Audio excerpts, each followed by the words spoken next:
उस्ताद इशफाक फराना।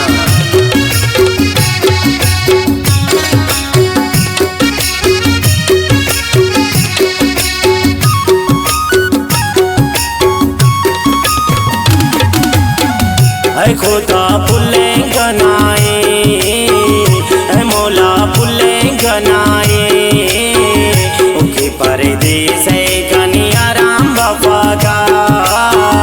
इच्छा से तो सुन गंदे दिफाक हल्ला, इच्छा से तो सुन गंदे दिफाक। है खुदा पुल्ले गनाए, है मौला पुल्ले गनाए, परदेस है कनिया राम बाबा का।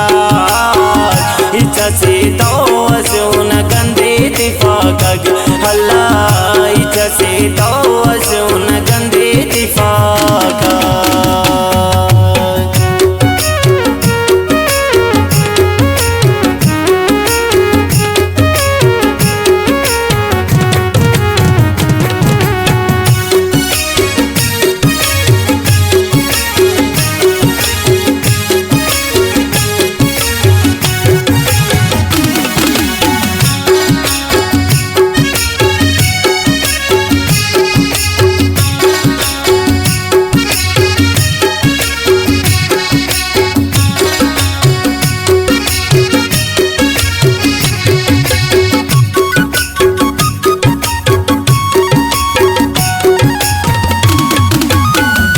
तफे दुआ कन 10 गज निशानी, 10 का यादा बरे कुल्ले न जवानी।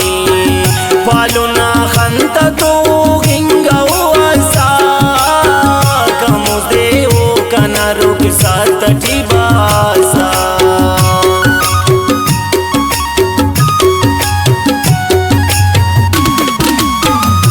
तफे दुआ कन 10 गज निशानी, 10 का यादा बरे कुल्ले न जवानी।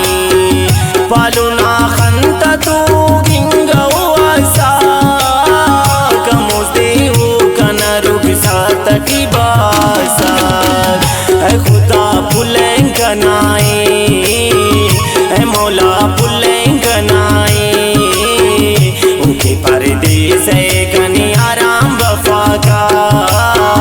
इच्छा से तो सुन गंदे दिफाक हल्ला, इच्छा से तो सुन गंदे दिफाक।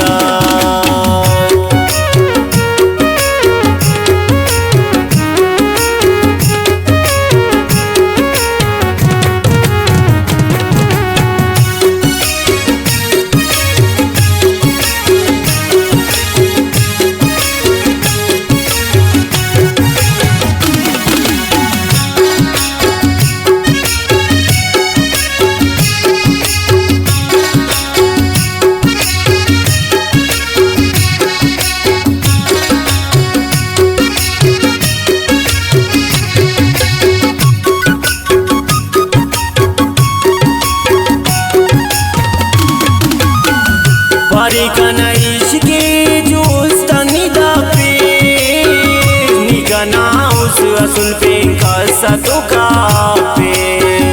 बारे दिन दूते सिगरेट टुशानो, ही परेड बास करने पुल्लेन वड़ानो।